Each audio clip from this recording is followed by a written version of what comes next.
Salutations, j'espère que vous allez bien. On se retrouve pour cette nouvelle vidéo.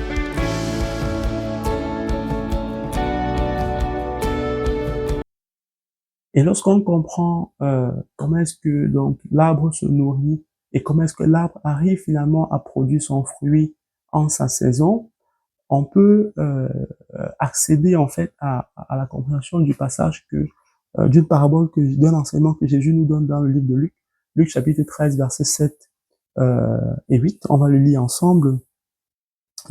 Donc, Luc chapitre 13, à partir du verset 6, la Bible déclare, il dit aussi cette parabole. Un homme avait un figuier planté dans sa vigne. Il vint y chercher du fruit et il n'en trouva pas.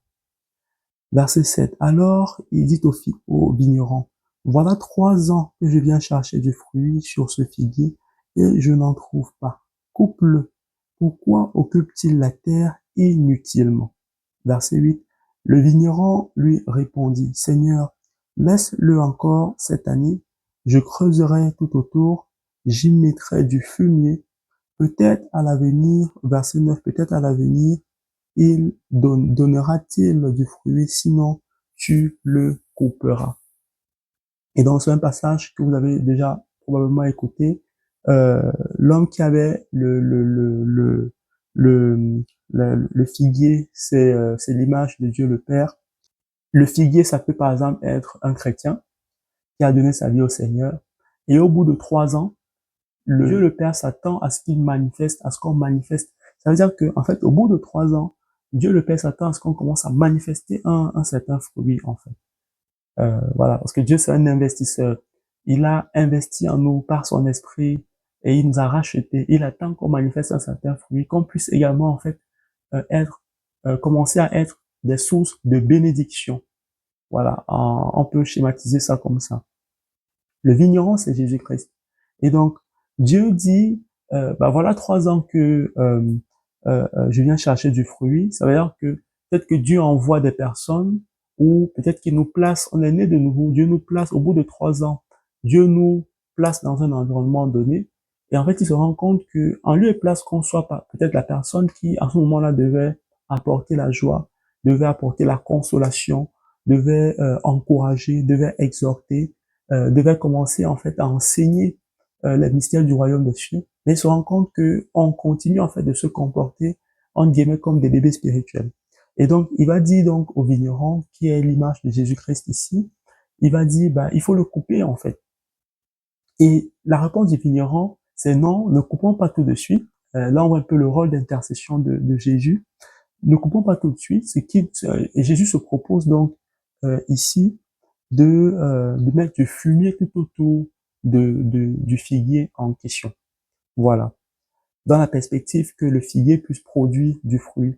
Ce que j'ai envie de vous faire remarquer dans ce passage, et pour faire le lien avec l'aspect de la botanique et de la manière dont les arbres grandissent, qu'on a vu précédemment, c'est qu'en fait, l'arbre en question, le figuier en question, avait grandi. Le figuier avait grandi. Le figuier avait certainement atteint un certain niveau de maturité déjà. Et donc, le sujet ici, c'est l'absence de fruits. Donc, le figuier a atteint un certain niveau. C'est un petit peu comme si vous avez je sais pas, un manguier ou un prunier ou un pommier dans votre jardin. Il atteint la taille et la l'âge normal à partir duquel il doit commencer à produire des pommes. Et en fait, vous vous attendez et vous ne voyez pas de pommes arriver. Voilà. Vous ne voyez pas de pommes sortir. Donc, ça veut dire qu'à ce moment-là, euh, le vigneron, donc, qui est l'image de Jésus-Christ, discerne que le problème, ce n'est pas un problème de croissance, en quelque sorte, mais c'est un problème de production de fruits. Donc, c'est le fruit qui ne sort pas. C'est le fruit qui n'arrive pas à sortir de cet arbre-là. Et donc, qu'est-ce qu'il propose? C'est de mettre un fumier. En fait, quand on comprend que les racines vont pour puiser les sels minéraux qui vont leur servir pour activer une certaine croissance, une certaine forme de croissance, ce qu'on peut déduire, c'est que finalement, le fumier que Jésus propose en fait de mettre ici autour du figuier, c'est, on va dire, le fumier qui contient les sels minéraux qui vont provoquer la formation du fruit, en fait. Parce que ce n'est pas un problème de maturation, ce n'est pas un problème de croissance, mais c'est un problème de manifestation du fruit. Voilà. Et donc, si on vient maintenant sur le plan d'un croyant, euh, voilà, c'est simplement l'image de s'exposer, par exemple, aux enseignements qui vont faire en sorte qu'on manifeste plus un certain fruit. Ça va, par exemple, être le fait d'aller dans la parole de Dieu, méditer sur les passages où on présente, où la Bible présente le caractère de Dieu qu'on ne manifeste pas encore. Peut-être si on n'est pas encore on manque d'assurance, on manque d'assurance, voilà, ou bien de fierté, bah, de voir comment est-ce que Dieu nous considère et de voir comment est-ce que Dieu est avec nous.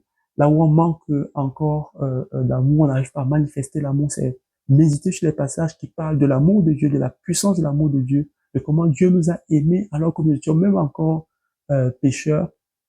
Et donc, méditer là-dessus pour que la conscience finalement de l'amour de Dieu, pour qu'on puisse accéder à un niveau supplémentaire de révélation de l'amour de Dieu. Et à partir de là, cela va déclencher donc en nous également la manifestation de l'amour. Donc, on peut prendre des exemples comme ça dans différentes configurations. Euh, je vais m'arrêter là pour cette première vidéo. J'espère qu'elle vous a éclairé. Pour le reste, que Dieu vous bénisse. N'hésitez pas à commenter, à liker et également nous indiquer en fait en commentaire si vous avez reçu des éclairages, si le passage vous a parlé différemment. Que Dieu vous bénisse.